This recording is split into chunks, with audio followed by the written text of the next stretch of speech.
2008 donated 57 acres of land that today houses 9 institutions. Carrying forward this vision, KD has further expanded educational opportunities in the region by establishing BBA and BCA colleges at Ranibetu, along with a school building at Hanumanhatti. Since acquiring this invaluable asset, KD Society has invested nearly 15 crores towards the growth and development.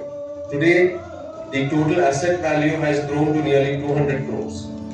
The name of Shri K.F. Patil joins the distinguished list of philanthropists and donors associated with KD, including SCP Trust, Malingpur, Shri Dundappa Kanpet of Ramdur, Dr. Sampat Kumar Shivanki, who generously contributed towards Cancer Hospital, and more recently, Shri Shivputra Shirpode of Sankeshwar. And faith in the mission of KLE continue to inspire us as we strive to build institutions that serve society and transform generations through education. I take this opportunity to welcome all the dignitaries on the dais and off the dais. Thank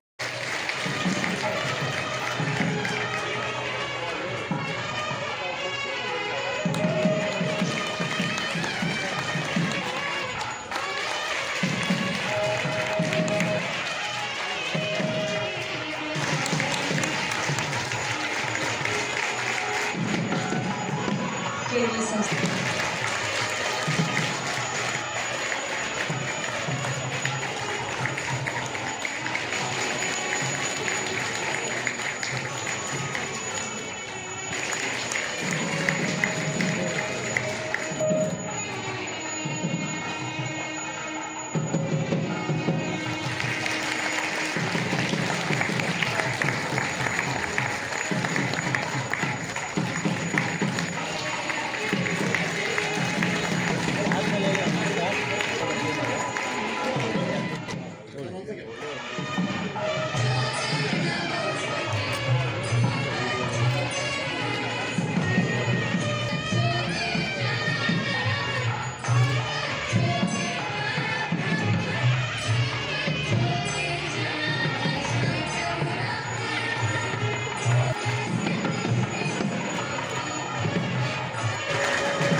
ಪುಸ್ತಕ ಬಿಡುಗಡೆ ಮಾಡಿದ ಗಣ್ಯರೆಲ್ಲರಿಗೂ ಧನ್ಯವಾದಗಳು.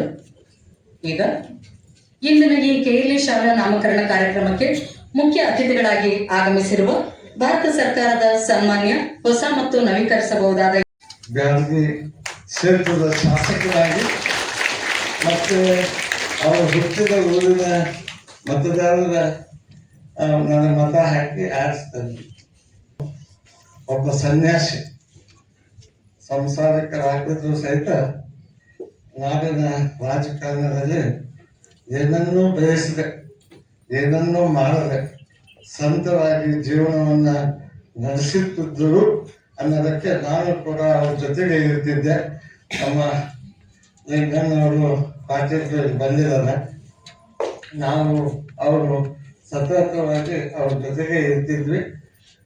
ಆದರೆ ಅವರು ಒಂದು ಕನಸಿತ್ತು, ಏನಂತ ಹೇಳಿದ್ರೆ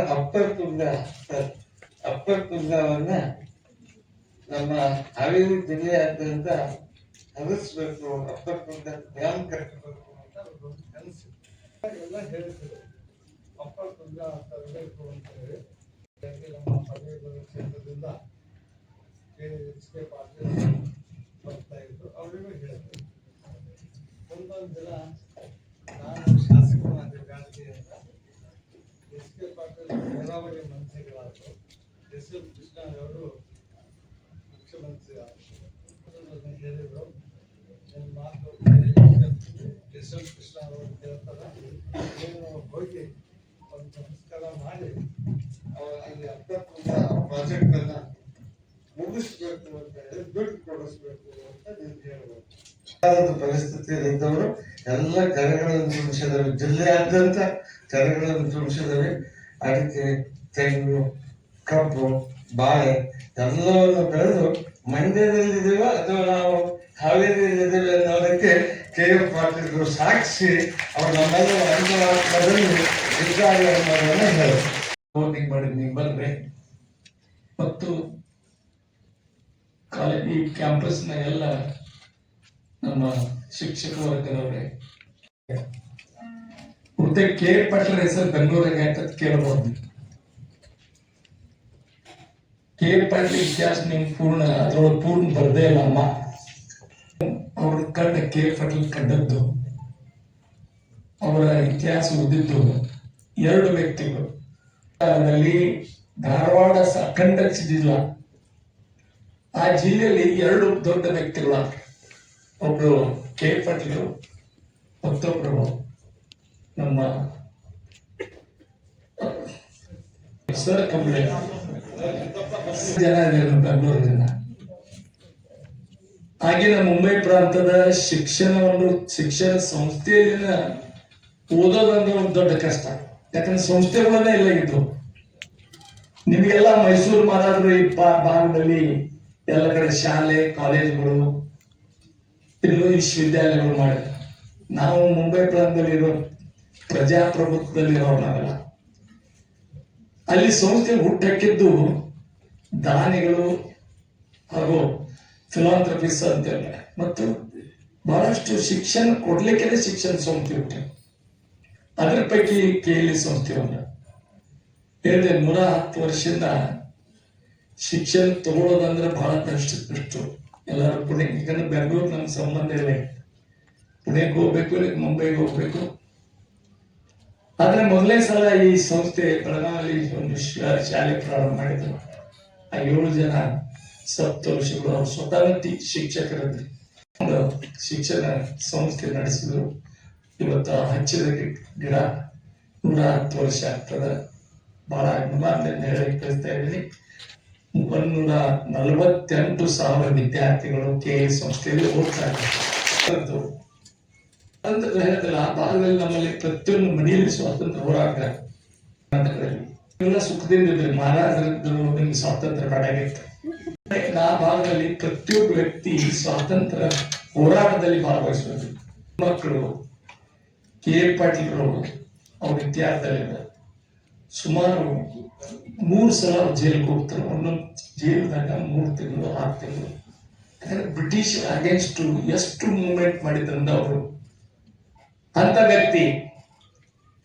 ಅದರ ನಂತರ ಶಿಕ್ಷಣ ಇರ್ಬೋದು. 2 ಸಲ ಮುಂಬೈ ಪ್ರಾಂತದಲ್ಲಿ ಮಂತ್ರಿ ಆಗಿದ್ರು. ಅವರು ಹುಬ್ಳಿಂದ ಆರಿಸಿ ಹೋಗ್ತಿದ್ರು. ಅವ್ರು ಶಿಕ್ಷಣ ಮಂತ್ರಿ ಆಗಿದ್ರು ಮುಂಬೈ ಪ್ರಾಂತ ಆ ಕಾಲದಲ್ಲಿ. ಬಹುತೇಕ ಆ ಕಾಲ ಹಿಂಗಿತ್ತು. ಅಂತ ವ್ಯಕ್ತಿತ್ವ ಧಾರವಾಡ ಜಿಲ್ಲೆಗೆ ಬಹಳ ಜನ ಆಗ್ಬೋದು. ಅದ್ರ ಪೈಕಿ ಇವರು ಲಮಾಣಿ ಯಾಕೆ ಕರ್ತಾರೆ, ಲಮಾಣಿ ಅಲ್ಲಿ ಅವ್ರು ಎಲ್ಲಿ ಹುಟ್ಟಿದ್ರು, ಬ್ಯಾಡಗಿ ತಾಲೂಕಾದ್ರೆ ಒಂದು ಸಣ್ಣ ಹಳ್ಳಿಯಲ್ಲಿ ಹುಟ್ಟಿದ್ರು. ಈ ಸಣ್ಣ ತಾಲೂಕಾಕ ಸುಭಾಷ್ ಚಂದ್ರ ಬೋಸ್ ಅವ್ರನ್ನ ಕರ್ಕೊಂಡು ಬಂದಿದ್ದರಿಂದ ಎಷ್ಟು ವ್ಯಕ್ತಿತ್ವ ಇರ್ಬೇಕು ಅವ್ರಿಗೆ. ಆ ಸಲುವಾಗಿಲ್ಲ, ಅಧಿಕಾರ ಬಿಟ್ಟರೆ ಆಮೇಲೆ ಕರ್ನಾಟಕ ಆಯ್ತು, ಕರ್ನಾಟಕದವರು ಅವ್ರ ಶಾಸಕರಾದ್ರು. ಆಗಿನ ಪದ್ಧತಿ ನೋಡ್ಕೊಂಡು ಅವರು ಈ ರಾಜಕೀಯದಲ್ಲಿ ಏನು ಸಿಸ್ಟಮ್ ನೋಡಿದ್ರು, ಅವ್ರು ಬಹಳ ನೊಂದೊಡ್ದು ಪೂರ್ಣ ರಾಜಕೀಯ ಬಿಟ್ಟು ಸಮಾಜ ಸೇವೆ, ಹರಿಜನ ಕೇರಿ ಉದ್ಯೋಗ ಕೊಡೋದು, ಹರಿಜನ ಹೆಣ್ಮಕ್ಳಿಗೆ ಶಿಕ್ಷಣ ಕೊಡೋದು ತಿಳ್ಕೊಂಡು ರಾಣೆಬೆನ್ನೂರಲ್ಲಿ ಒಂದು ಶಿಕ್ಷಣ ಸಂಸ್ಥೆ ರಾಜರಾಜೇಶ್ವರಿ ಹೆಣ್ಮಕ್ಳ ಹೆಸರು. ಬೇರೆಯವರಿಗೆ ತೊಂದರೆ ಕೊಡಲಾರದಂತೆ ತಮ್ಮ ಜೀವನವನ್ನ ನಡೆಸಿಕೊಂಡು ಹೋಗುವಂತಹ ಒಂದು ಕ್ಯಾಟಗರಿ ಇರ್ತದೆ. ಅದರಲ್ಲಿ ಕೆಲವರು ಕರಿಯರ್ ವೈಸ್ ಬಹಳ ಉಚ್ಚ ಸ್ಥಾನಕ್ಕೂ ಹೋಗ್ಬೋದು, ಅಥವಾ ಕೆಲವರು ತಮ್ಮ ದೈನಂದಿನ ಜೀವನವನ್ನ ಸುಸೂತ್ರವಾಗಿ ನಡೆಸಿ ತಮ್ಮ ಇಹಲೋಕವನ್ನ ಮುಗಿಸಬಹುದು. ತಮ್ಮ ಪ್ರೊಫೆಷನ್ದಲ್ಲಿ ಒಂದು ಉತ್ತುನ್ನತ ಸ್ಥಾನಕ್ಕೆ ಹೋಗ್ಬೋದು. ಆದ್ರೆ ಆ ಕ್ಯಾಟಗರಿಯ ಜನ ದೇ ನ್ಯೂ ಫಾರ್ ದೆಮ್ಸೆಲ್ಸ್. ಅವರು ಕರಿಯರಿಸಮ್ ನೋಡುವುದಿಲ್ಲ, ನಾನೇನಾಗ್ತೀನಿ ಅಂತನೂ ಬಹಳ ವಿಚಾರ ಮಾಡೋದಿಲ್ಲ. ಅದರ ಅರ್ಥ ಅವ್ರ ಕಡೆ ಕರಿಯರಿಸಮ್ ಹೋದ್ರೆ ಅವರೊಬ್ಬ ಒಳ್ಳೆ ಪೊಲಿಟಿಕಲ್ ಲೀಡರ್ ಆಗ್ತೀನಿ, ಅಥವಾ ಒಬ್ಬ ಒಳ್ಳೆ ಆಕ್ಟರ್ ಆಗ್ತೀನಿ, ಅಥವಾ ಒಳ್ಳೆ ರೈಟರ್ ಆಗ್ತೀನೋ, ಅಥವಾ ಒಬ್ಬ ಒಳ್ಳೆ ಬ್ಯೂರೋಕ್ರಾಟ್ ಆಗ್ತೀನೋ, ಆ ರೀತಿ ಸಾಮರ್ಥ್ಯ ಇರೋದಿಲ್ಲ ಅಂತಲ್ಲ. ಆದ್ರೆ ಅವ್ರಿಗೆ ಏನಿರ್ತದ ಅಂತಂದ್ರ, ನಾನು ನನಗಾಗಿ ಬದುಕಬಾರದು, ನಾನು ಇನ್ನೊಬ್ಬರಿಗಾಗಿ ಬದುಕಬೇಕು. ಅವರು ಅವ್ರಿಗೆ ಸಾಮಾನ್ಯವಾಗಿ ನಾಗರಿಕರು ಅಂತ ಕರೆದ್ರೆ, ಎರಡನೇದವರು ಫಿಲಾಂಥ್ರಪಿಗಾಗಿ ಬದುಕಿ ನರನಿಂದ ನಾರಾಯಣ ಆಗುವಂತಹ ಸದಾಕಾಲಕ್ಕೂ ಸೂರ್ಯ ಚಂದ್ರ ಇರುವವರೆಗೂ ತಮ್ಮನ್ನ ನೆನಪಿಡುವಂತಹ ಬದುಕಿರುತ್ತಲ್ಲ, ಅದು ಅವರು ಸತ್ತೂ ಸಹಿತ, ಅವರು ಸತ್ತ ಮೇಲೆಯೂ ಸಹಿತ, ಅವರು ಈ ಭೂಮಿಯ ಮೇಲೆ ಇಲ್ಲದಿದ್ದಾಗೂ ಸಹಿತ ಅನೇಕರಿಗೆ ಪ್ರೇರಣೆಯನ್ನು ಕೊಡುವಂತಹ ಒಂದು ಬಹುದೊಡ್ಡ ಫಿಲಾಂಥ್ರಪಿಸ್ಟ್ ಆಗಿ ಬದುಕ್ತಾರೆ. ಅಂತ ಕ್ಯಾಟಗರಿಯಲ್ಲಿ ಶ್ರೀಮಾನ್ ಕೆ ಎಫ್ ಪಾಟೀಲ್ ಬರ್ತಾರೆ ಅಂತ ನಾನು ಕಾಲೇಜಲ್ಲಿ ಎಜುಕೇಶನ್ ಅನ್ನ ಪಡೆದು, ಅದಾದ ನಂತರದಲ್ಲಿ ಅವರು ಧಾರವಾಡದಿಂದ ಒಂದ್ಸತೆ ಅವತ್ತಿನ ಬಾಂಬೆ ಪ್ರೊವಿನ್ಸಿಗೆ ಶಾಸಕರಾಗಿ ಆಯ್ಕೆಯಾಗಿ, ಮುಂದೆ ಅವರು ಅನೇಕ ರೀತಿಯಾದಂತಹ ಹೋರಾಟಗಳನ್ನ ಮಾಡಿದರು. ಅನೇಕ ಬಾರಿ ಅವರನ್ನ ಜೈಲಿಗೆ ಹಾಕಿದರು. ಆನಂತರ ಕೈಗಳಿಗೆ ಬೇಡಿ ಹಾಕಿ ಬಿಡಲಾರದೆ ಮುಂದೆ ಕಾಂಗ್ರೆಸ್, ಅವತ್ತಿನ ಕಾಂಗ್ರೆಸ್ನಲ್ಲಿ ಇದ್ರು. ಅದಾದ ನಂತರ ಮಹಾತ್ಮ ಗಾಂಧಿಯವರ ಸಂಪರ್ಕಕ್ಕೆ ಬಂದರು. ಸುಭಾಷ್ ಚಂದ್ರ ಬೋಸರ ಸಂಪರ್ಕದಲ್ಲಿ ಬಂದರು. ಚಂದ್ರ ಬೋಸರ ಮೂಲಕ ಏನು ಅವರು ಒಂದು ಔಟ್ಫಿಟ್ ಮಾಡಿದರು. ಆ ಒಂದು ಫಾರ್ವರ್ಡ್ ಬ್ಲಾಕ್ಗೆ, ಆ ಫಾರ್ವರ್ಡ್ ಬ್ಲಾಕಿಗೆ ಅದರ ಒಂದು ಡಿಸ್ಟ್ರಿಕ್ಟ್ ಸೆಕ್ರೆಟರಿ ಆಗಿ 1958ರಲ್ಲಿ ಅವರು ವಿಧಾನಸಭೆಗೆ ಸ್ಪರ್ಧಿಸಿ 1958ರಿಂದ ಸುಮಾರು 62-63ರವರೆಗೆ ಅವರು ಶಾಸಕರಾಗಿ, ಮಂತ್ರಿಯಾಗಿ ಕೆಲಸ ಮಾಡ್ತಾರೆ. 58ರಿಂದ 62ರಲ್ಲಿ ಅವರಿಗೆ ಅನ್ನಿಸ್ತು, ಇದು ಕರಪ್ಷನ್ ಆಗ್ತಾ ಇದೆ ಇಲ್ಲೇ ಬಹಳ ಅಂತ. ಆತ್ಮಹತ್ಯೆ ಮಾಡ್ಕೋತಿದ್ರೆ ಅಂದ್ರೆ, ನಾನು ಅವ್ರ ಬಗ್ಗೆ ಹೇಳ್ತಲ್ಲ, ಈ ಒಂದು ಸಮಯದಲ್ಲಿ peak hours of is public life ಬಿಟ್ಟು ನೋಡ್ರಿ ಇವತ್ತು ಹೆಂಗಿದೆ ಅಂದ್ರೆ, ಒಂದ್ಸತಿ ಗ್ರಾಮ ಪಂಚಾಯತಿ ಸದಸ್ಯ ಆದ ಕಾಲ ಅನೇಕ ಬಡವರಿಗೆ ಯಾವ ಸಮಯದಲ್ಲಿ ಸ್ಕೂಲ್ಗಳಿರಲಿಲ್ಲ, ಯಾವ ಸಮಯದಲ್ಲಿ ಜನರಿಗೆ ಅವಕಾಶಗಳಿರಲಿಲ್ಲ, ಅಂಥ ಸಂದರ್ಭದಲ್ಲಿ ಅವರು ತಮ್ಮನ್ನ ತಾವು ಇದಕ್ಕಾಗಿ ತೊಡಗಿಸಿಕೊಂಡು, ಅವರು ಯಾಕೆ ಇವತ್ತಿಗೂ ನಾವು ನೆನೆಸ್ತೀವಿ, KLA ಸಂಸ್ಥೆಗೆ ಪ್ರಭಾಕರ್ ಕೋರೆ ಅವರ ನೇತೃತ್ವದಲ್ಲಿ ಇಲ್ಲಿ ಹೆಸರಿಡಬೇಕಂತ ಯಾಕೆ ತೀರ್ಮಾನ ಮಾಡಿದ್ರು ಅಂತಂದ್ರೆ, ಅವರು ನಾನು ಒಂದ್ಸತ್ತೆ ಹುಟ್ಟಿದ್ದೇನೆ, ಇರುವವರೆಗೆ ಬದುಕಬೇಕು ಅಂತ ಬದುಕಲಿಲ್ಲ, ಮತ್ತೊಬ್ಬರಿಗಾಗಿ ಬದುಕಬೇಕು ಅನ್ನುವಂತಹ ಜೀವನವನ್ನು ಅದಕ್ಕಾಗಿ